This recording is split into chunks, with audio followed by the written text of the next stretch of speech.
Assalamualaikum warahmatullahi wabarakatuh. Saya Revi Arista, kelas 3 EPGSD, NIM 2019 143 184, dosen pengampu Yus Fernandes.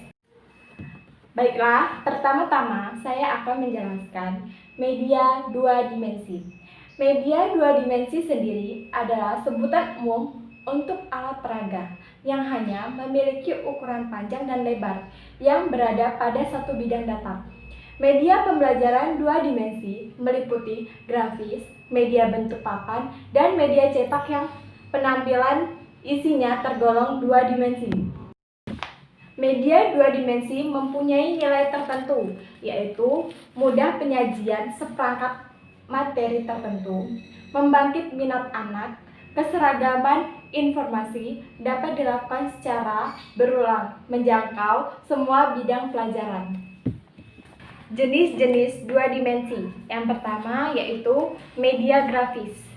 Media grafis adalah media visual yang menyajikan fakta, ide, atau gagasan melalui penyajian kata-kata, kalimat, angka-angka, dan simbol atau gambar.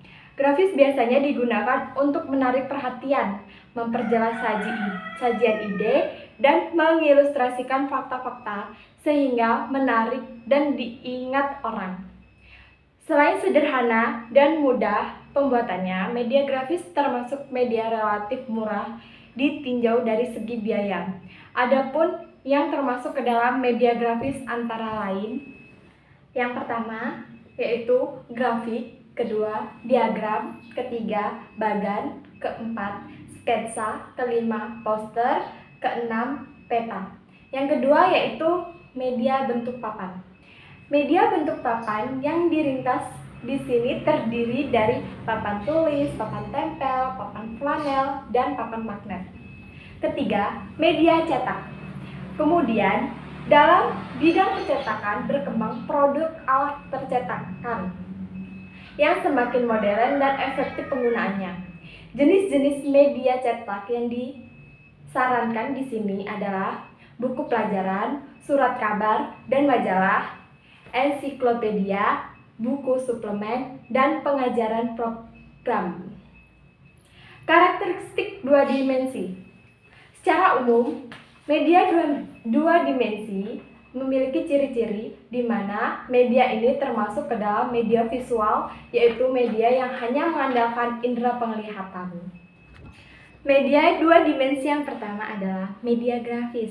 Sebagaimana halnya media yang lain, media grafis berfungsi untuk menyalurkan pesan dari sumber ke penerima pesan.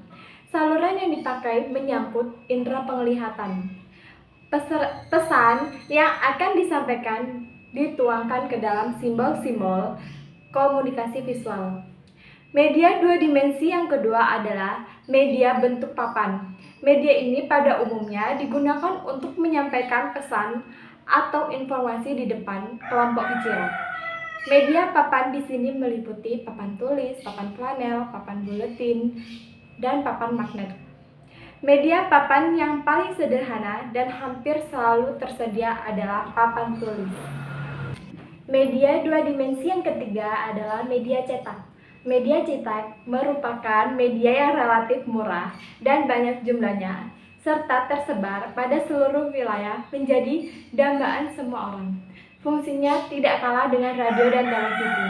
Bahkan untuk kalangan tertentu, bahan bacaan seperti buku, jurnal, majalah, koran, manual, instruction, brosur, dan lain-lain lebih menguntungkan karena dapat dibaca ulang dan dijadikan bahan acuan ilmiah. D. Kelebihan dan kekurangan media dua dimensi.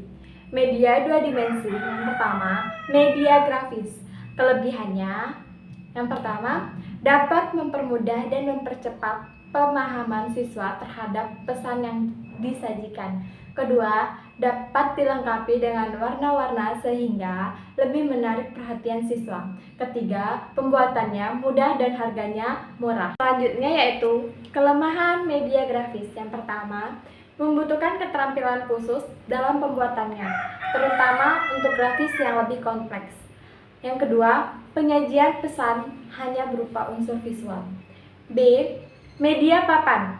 Kelebihan yang pertama, bermanfaat di ruang manapun tanpa harus adanya penyesuaian khusus. Yang kedua, pemakaian dapat secara fleksibel membuat perubahan-perubahan sementara penyajian berlangsung. Yang ketiga, mudah dipersiapkan dan materinya mudah digunakan. Keempat, fasilitas papan tulis atau whiteboard selalu tersedia di ruang-ruang kelas. Kekurangannya, yang pertama, terbatas penggunaannya pada kelompok kecil. Kedua, memerlukan keahlian khusus dari penyajiannya. Apalagi bila memerlukan penjelasan verbal. Ketiga, mungkin tidak dianggap penting jika dibandingkan dengan media-media yang diproyeksikan. Keempat, pada saat menulis di papan, guru membelakangi siswa, dan jika ini berlangsung lama, tentu akan mengganggu suasana dan pengelolaan kelas. Selanjutnya yaitu C. Media cetak. Kelebihan dari media cetak yang pertama, siswa dapat berhenti sewaktu-waktu untuk melihat sumber lain. Yang kedua, siswa dapat belajar sesuai dengan kecepatan masing-masing. Ketiga, media ini biasanya mudah dibawa. Keempat, instruktur dan siswa dapat dengan mudah mengulangi materi pelajaran. Kekurangan dari media cetak yang pertama, mencetak gambar atau foto berwarna biasanya memerlukan biaya yang mahal. Kedua, sukar menampilkan gerak di halaman media cetak. Ketiga, bahan cetak yang tebal mungkin dapat membosankan dan mematikan minat siswa untuk membacanya. Keempat, tanpa perawatan yang baik, media cetak akan cepat rusak, hilang, atau musnah. Baiklah, saya akhiri dari penjelasan saya. Wassalamualaikum warahmatullahi wabarakatuh.